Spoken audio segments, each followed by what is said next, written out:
নমস্কার বন্ধুরা, আজকে পড়ছি লীলা মজুমদারের পাকদণ্ডী বইটির প্রথম পর্বের ৭২তম অংশ। ভর্তি তো হলাম, কিন্তু এখন থেকে যে খোপা বেঁধে কলেজে যেতে হবে তার কি? সেই যে বলছিলাম ২০টা হেয়ার পিন দিয়ে ফুলিয়ে ফাঁপিয়ে এলো খোপা বাঁধা, রোজ রোজ তার পাট চলতে লাগলো। খোপার মধ্যে কিছু পুড়ে খোপাটাকে আর একটু পুরুষ্টু করার কথা মনেও আসতো না। ছোটবেলা থেকে মায়ের কাছে একবার শুনেছি যে নকল জিনিস ভারী মন্দ, যে নিজেদের অজান্তেই মনে প্রাণে নকল জিনিস ঘেন্না করে এসেছি। হালে হয় বয়সের সঙ্গে সঙ্গে নৈতিক অবনতি হবার দরুন, কিংবা এতকাল পরে বুদ্ধি খোলাতে টের পাচ্ছি নকল জিনিসই বা মন্দ কী। নিউ মার্কেটে তৈরি করা নকল খোপা কিনতে পাওয়া যায়।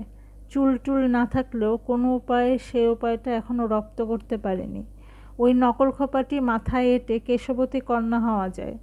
নকল দাঁতে কখনো ব্যথা করে না, নড়ে না, পড়ে না, যদি না হাত থেকে ফেলে দেওয়া যায়। সে তো পড়ে গেলে ঠ্যাংও ভাঙে। নকল পশমের মোজা পোকায় কাটে না, আসল পশম খেয়ে দিয়ে নাশ করে। আর কত বলবো। ১৬ বছর বয়সে আমরা জানতাম নকল চুল ভারী খারাপ। ছিলও মাথায় এক ঢাল চুল, এলো খোপা করতে বাধা ছিল না। ঠোঁটে রং, ভুরুতে রং, চোখের পাতিতে রং, নখে রং, এসব অন্য জগতের ব্যাপার। তবে নাক মুখ চকচক করলে বিশ্রী দেখায়, তাই একটু পাউডার মাখা চলতো।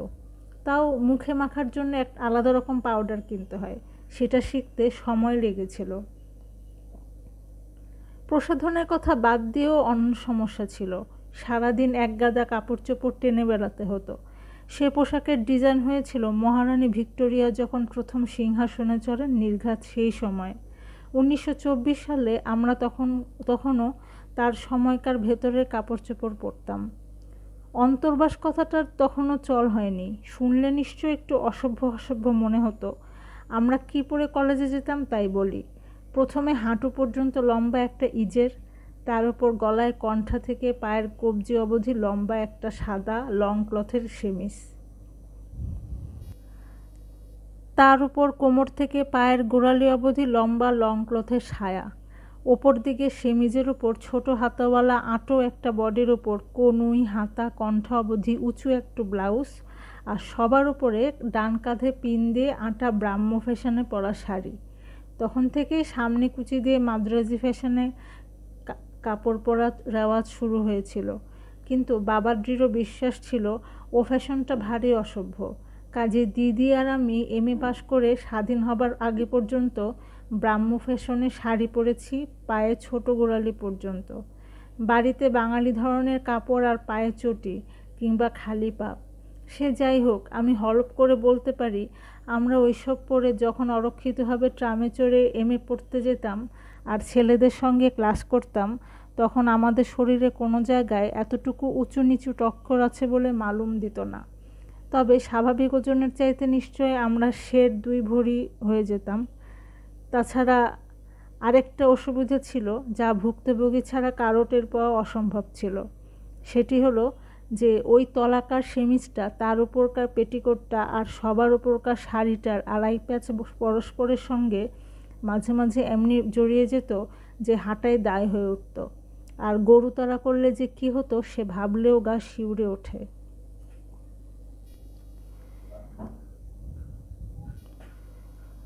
কলেজে পড়তে বেজায় ভালো লাগতো। সে সময় ডায়োসেশন কলেজে ইংরেজি, ইকোনমিক্স, ইতিহাস ইত্যাদি পড়াবার জন্য বিলেত থেকে ভালো ভালো খাঁটি মেম আনা হতো।